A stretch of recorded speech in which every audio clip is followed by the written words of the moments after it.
The voice tearing you apart in your marriage does not sound like an enemy. It sounds like the truth. It sounds like clarity. It sounds like finally saying things as they really are. That is what makes it so dangerous.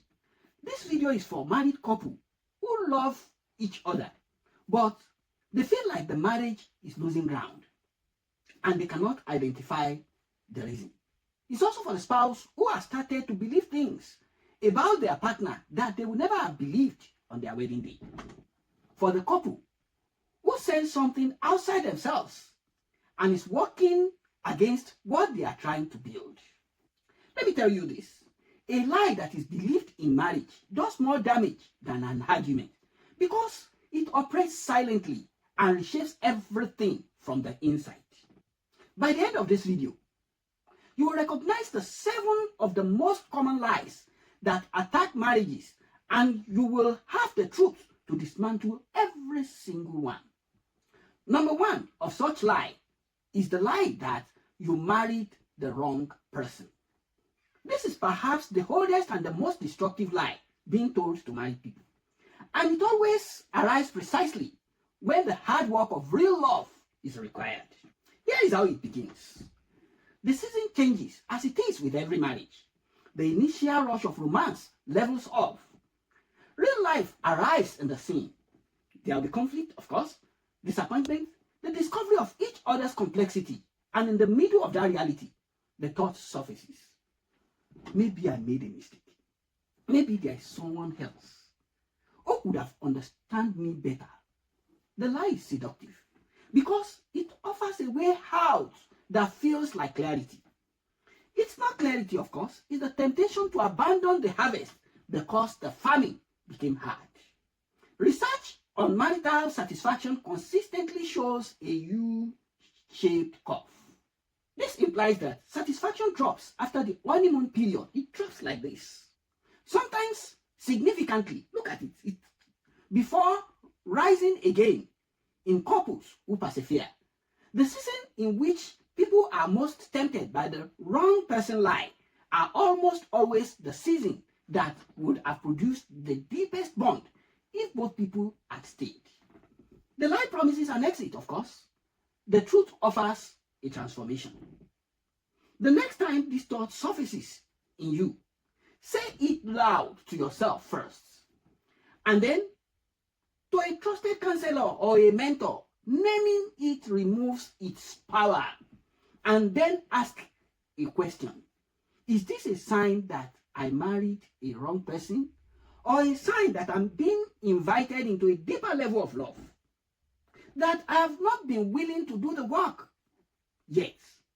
Most couples who stay through this season are grateful that they did.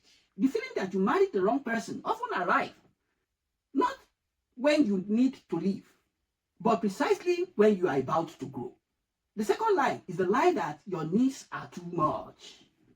A person who is taught, either directly or by silence, that their needs are a burden on their marriage will either suppress those needs until they collapse inwards or begin seeking them elsewhere.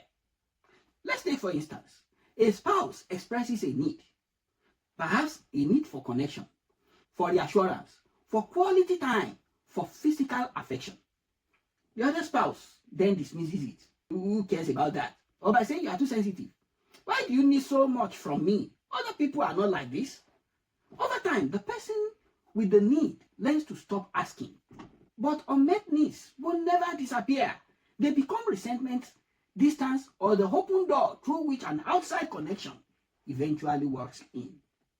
Every human being in marriage has legitimate needs for connection, affirmation, security, and love. The idea that one person's needs are too much is almost always a reflection of the other person's limited capacity, not an objective measure of what is reasonable. Attachment science tells us that expressing needs to a partner is not weakness. It's the very act of bonding. If you have been told your needs are too much, hear this. Your needs are not. You are human, of course, and you deserve a marriage where you do not have to make yourself smaller to be loved. If you are the one saying to your spouse that, What's the meaning of all this? Consider what it costs your spouse to ask you for that deeper connection, for that love, and what it will cost your marriage if they stop. A marriage where one person has learned to stop asking, that is, asking for what they need, is not a peaceful marriage. It's a quiet surrender. The third lie is the lie that if it were really love, it won't be this hard. Real love, the kind of love that outlasts seasons and survives difficulty, has never been easy. It has always been a choice that is made most powerfully in the moments when it's hard to make. This is what it looks like in practice. When a couple enters a season of conflict, disconnection, or hardship, and the thought forms, if this were real love, it will feel different. The lie is built on the cultural myth that true love is effortless. But every couple who has built something lasting will tell you these facts. There were seasons when choosing to stay was one of the most deliberate, costly, and ultimately rewarding decisions that we have ever made. The cultural narrative of effortless love is driven heavily by the entertainment industry and social media. It creates what psychologists call an expectation gap. It makes the couple enter marriage expecting that the feelings of early stage love will persist indefinitely. When it does not persist, then they interpret the change as failure rather than development.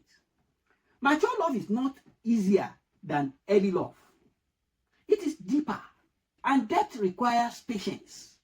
Reframe the difficulty in your marriage, not as a sign that something is wrong, but as the terrain on which deeper love is built.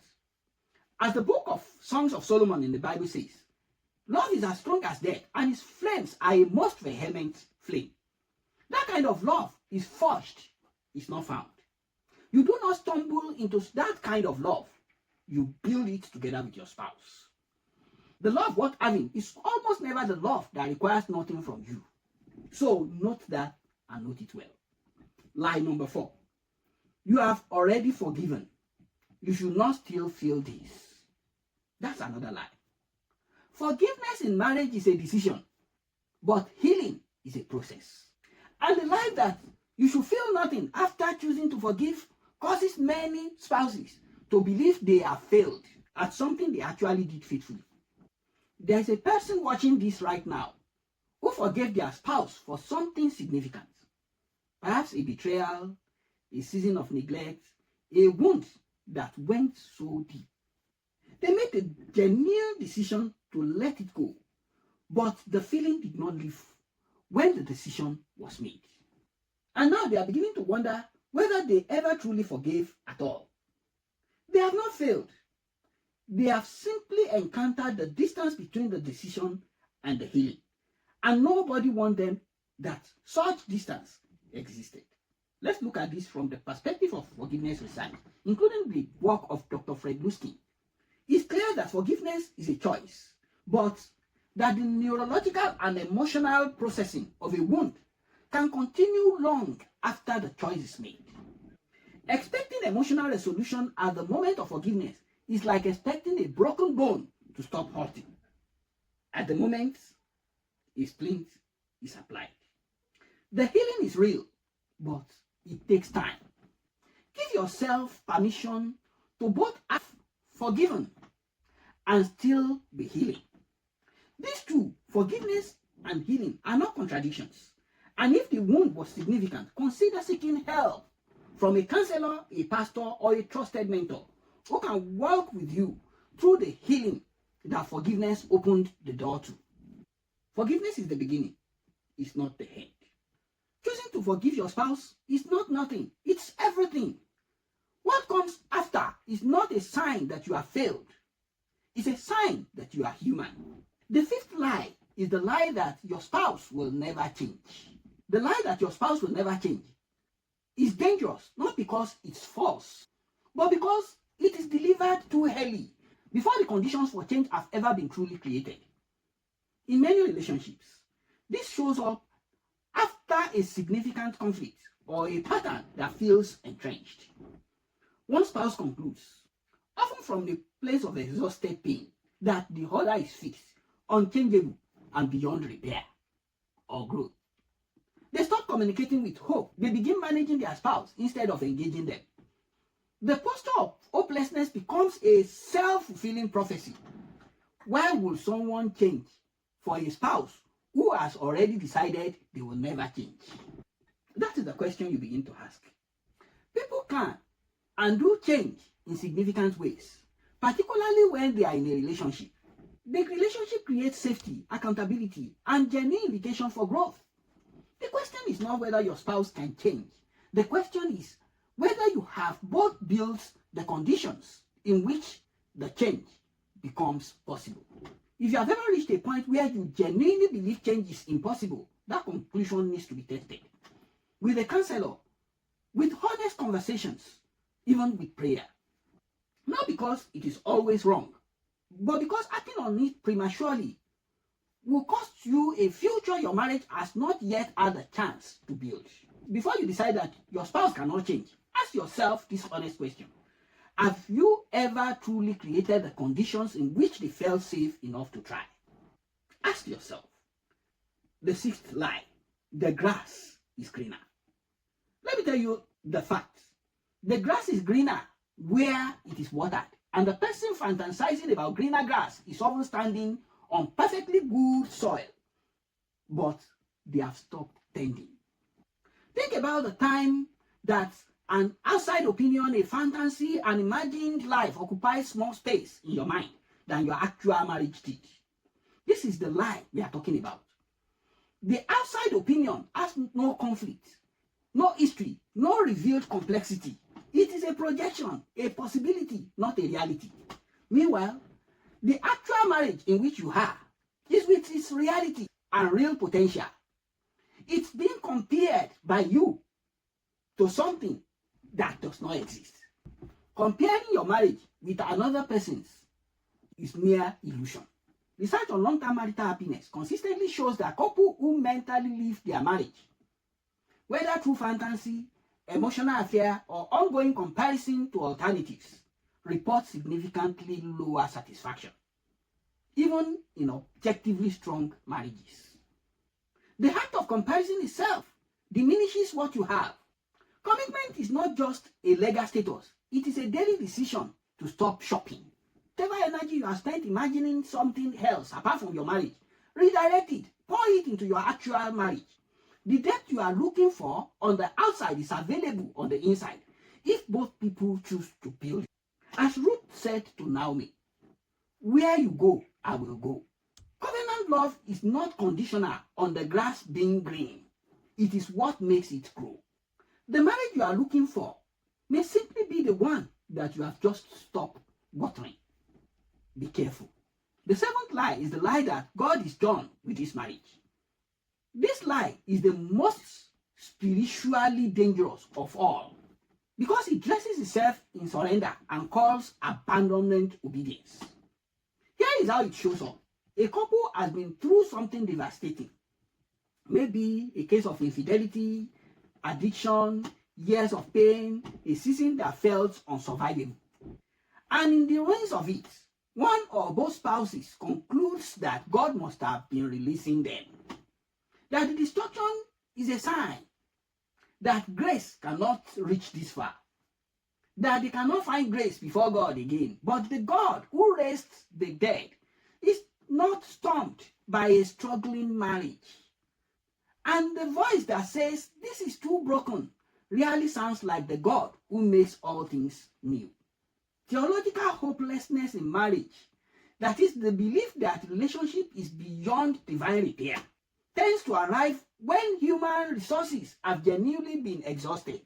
It is understandable, but it is worth distinguishing between the voice of genuine discernment and the voice of despair. Before you conclude that God is done with your marriage, have you genuinely brought the marriage to God? Not just in resignation, but in petition. Have you sought counsel, prayer, support? If the answer is no or not fully, then this conclusion has been reached too early. Cry out first. The God who restores has been known to rebuild. Do not let the enemy use your exhaustion to get you to call quits on something God has not finished with yet. You did not marry the wrong person. You may have reached the season where real love finally begins. Your needs are not too much, and a healthy marriage makes room for them. Real love has never been effortless. Forgiveness is a decision, healing is a process. Both can be true at the same time. Your spouse's capacity for change has not been fully tested, and the conclusion you reach may have arrived too early.